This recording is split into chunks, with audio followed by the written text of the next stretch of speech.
வேளாங்கண்ணியில் நடைபெற்ற சிலம்ப போட்டியில் கலந்து கொள்வதற்காக வந்த திண்டுக்கல் மாவட்டத்தைச் சேர்ந்த 2 மாணவர்கள் கடலில் மூழ்கி உயிரிழப்பு. ஒருவர் நாகை அரசு மருத்துவமனையில் சிகிச்சை. நாகப்பட்டினம் மாவட்டம் வேளாங்கண்ணியில் தனியார் திருமண மண்டபத்தில் மாநில அளவிலான சிலம்ப போட்டி நடைபெற்றது. அதில் பங்கு பெறுவதற்காக திண்டுக்கல்லில் இருந்து 45 மாணவ மாணவியர் வந்துள்ளனர். இந்நிலையில் மதியம் போட்டியை முடித்துவிட்டு 13 மாணவர்கள் வேளாங்கண்ணி சுற்றுலா தலத்தை சுற்றி பார்ப்பதற்காக சென்ற நிலையில் மாணவர்கள் கடலில் குளித்து உள்ளனர். அப்போது 3 மாணவர்கள் கடல் அலையில் அடித்து செல்லவே சக மாணவர்கள் கூச்சலிட்டுள்ளனர்.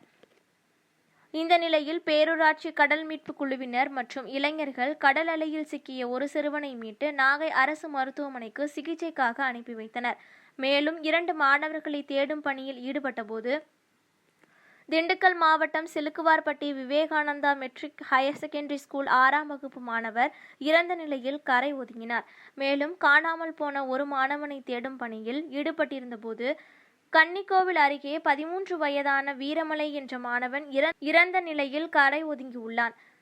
இருவர் உடலையும் மீட்டு உடற்கூறு ஆய்வுக்காக நாகை அரசு மருத்துவக் கல்லூரி மருத்துவமனைக்கு அனுப்பி வைத்துள்ளனர். இதுகுறித்து வேளாங்கண்ணி போலீசார் வழக்கு பதிவு செய்து விசாரணை மேற்கொண்டு வருகின்றனர். நாகை அருகே சிலம்ப போட்டியில் பங்கேற்க வருகை தந்த மாணவர்கள் இருவர் கடலில் மூழ்கி உயிரிழந்த சம்பவம் பெரும் சோகத்தை ஏற்படுத்தியுள்ளது.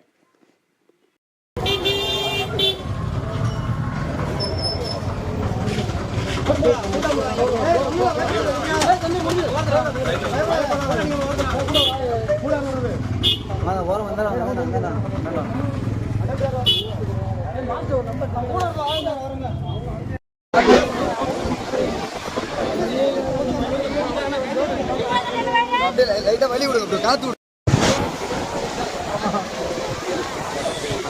நல்லா இருக்கானா?